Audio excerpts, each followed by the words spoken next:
How are you today? It's getting so close to St. Patrick's Day, isn't it? Gosh, today's the 10th, so 7 days a week. That's exciting. So I thought today that I would do a little more St. Patrick's Day celebrating with you and show you the collection of Irish dance dresses that my daughters had over the years, and I have little stories about each of them, so it's really fun. And it was fun for me to sort of just lay them out and think about all of the memories that go with each of the dresses.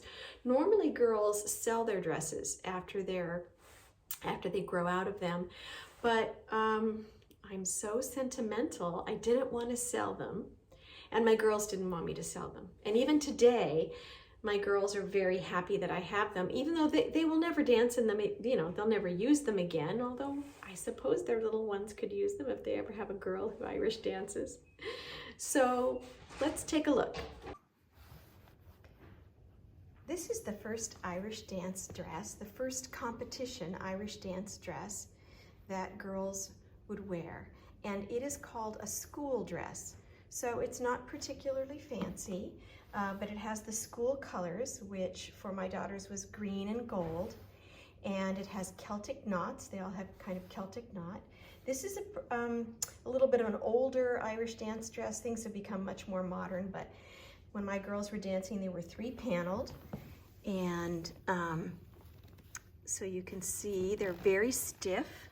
And then the underside is the green satin, because they would kick their legs up and you would see that. The collars are this, always had to be this crocheted lace. And then you remember when I was talking about the Tara brooch? This is the brooch, and this is where it would go, because this is the shawl, so the cape. And I'll show you the back of this. So you can see that it has this cape. And you had to have the cape to dance. I remember one time, one of my daughters, my little one, danced without her cape, and boy, did she hear it from her Irish dance teacher. Yikes. Over here are my daughter Jackie's Irish dance dresses. These are called solo dresses, and you wear these when you achieve a certain expertise and when you do solo dancing with the school. The school dresses are generally when you do group dancing, where you do 2 hands, 3 hands, 4 hands, 6 hands, 8 hands, all kinds of fun things. So this was my daughter Jackie's very first solo dress, and we bought it from the teacher, so it wasn't a new dress. Some other little girls had worn it before her. Again, it has the very old-fashioned crocheted collar, and I put these gems, these blue gems on it. I remember going to the gem store and trying to get the exact right color, and I just couldn't believe that my daughter was going to be able to wear a beautiful dress like this, and I think she felt the same way. She was probably about 9 years old when she got this dress. This next dress, this was her second dress, and it has kind of it has the birds on it. Those birds are part of Celtic symbol, sort of Celtic icons, but also has the knots on it. And this is a black velvet dress, and it has the pink underside. And I put all of these jewels, these sparkly jewels on it. And I remember at the Nationals, she went to the Nationals one year, and the lady next to me, who I didn't know, we were just watching the girls dance, said, "Oh, that girl is such a good dancer, but that dress totally doesn't fit her." So I immediately determined that Jackie needed a new dress. And then this was her new dress. This was her very first custom-made solo dress.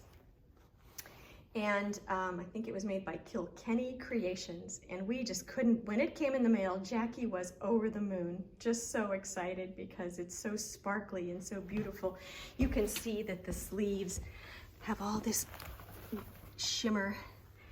She actually called it her dragon dress because she thought that it looked a little bit like the knotting in the bodice looked a little bit like a dragon. So they're pretty heavy. The girls have to dance. It's a very athletic kind of dance. It has a silver underside. And they would wear crowns as well. Now this next dress we also had custom made for Jackie, and this was the crown that went with it. Later the crowns get much more elaborate and they're not fabric anymore. This has a lot of sparkly material. We hand designed this. I put on all the jewels, and the underside is gold. And this was almost Jackie's last dress. She had, I think, maybe one fesh with this very, very last dress when she was 18. This beautiful white and pink dress with all of the gold. This has this iridescent shimmer on it. The neon underneath. Just a stunning dress. And even though she didn't wear it very much, a lot of joy in that dress, and her teacher loved it. Her teacher thought it was really spectacular, and that's always very important. So those were Jackie's dresses. Now let's look at Julia's. This is Julia's first solo dress. I don't know if you can see how tiny it is. She was much younger when she started dancing.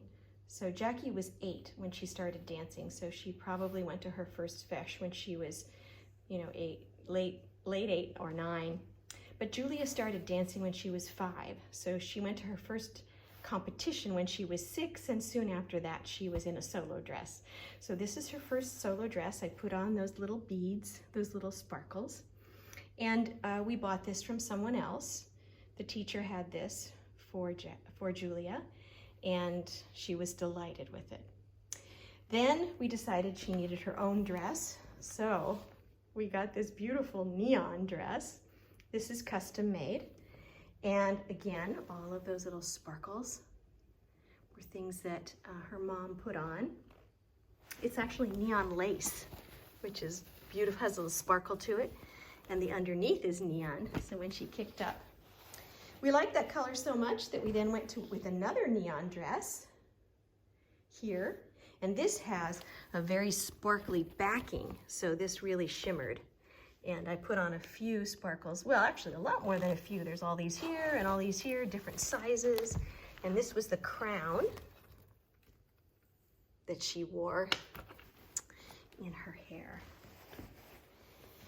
And then we went to this dress. Now this dress also, the teacher did not get this for us, but we did buy this from someone else. So we had these 2 custom made, and then we went and bought this from someone else. It's, you can see they're all 3 paneled. That's the way that most of them were in the beginning. They had these 3 panels. Sometimes the panels have something interesting in between. This one has a color, a printed color underneath, and it has this interesting little pink tulle and little puff ball there. You know, many Irish dance mothers make these dresses. I can't imagine making one. They're so complicated. My friend Tina made them. But we love this dress. Now this next dress actually is the dress that kind of made us crazy, but she was very successful in this dress. Again, this is not custom made. We bought this from someone else, but this is the year of bling, because this has so many gems on it. I can't even count. Do you see? It has kind of a rainfall of gems on every panel. And then it has all these gems up here that sparkle in between the sequins. All the gems up here on the bodice. So it was, and I must have rearranged these gems every day. Now this is getting a little bit more modern. It's not a 3 panel, you can see. Pulls up and it has this very cute underneath. So that was spectacular. All of these have capes. So this, let's see what this cape looks like. This is just a white cape. And then this is, the next one is Julia's penultimate dress. This is the second to the last dress. She was probably the most successful in this dress. She went to the nationals and placed fairly high. and did really well. This is a Gavin dress, and he's a very well-known Irish dance costume maker. You can see how unusual this is. So it was very modern. It has these ruffles on the bottom, which when she was wearing it would really stick out. But I put, you know, sparkles on all the ruffles, and then it has these little panels. And the underneath is just plain white. It's so, you can see down here that it has some coloring on it. That's because all the girls use just oodles and oodles of tanner. They wear lots of tanner, so their legs are very tan. And then, of course, it has the gems on top. By this time, Julia was wearing very, very ornate and heavy jeweled tiaras. I don't know how they danced. They had this huge big wig and these very heavy jeweled tiaras. But she was a very beautiful dancer. One day when I have a lot of time, I will have a picture of each of the girls in their dresses lined up with this video, because that will be fun. And then Julia had one more dress, which I don't have here because it's in a single dance bag, which didn't make it home from storage. And that was her last dress, where she competed at the Nationals, and just so beautiful, so stunning. So that's the story of the Irish dance dresses. It's so fun to talk about them and so fun to share them with you. And it gets me in the spirit of St. Patrick's Day. I think I'm going to share a video of my girls dancing on St. Patrick's Day. That would be a fitting tribute.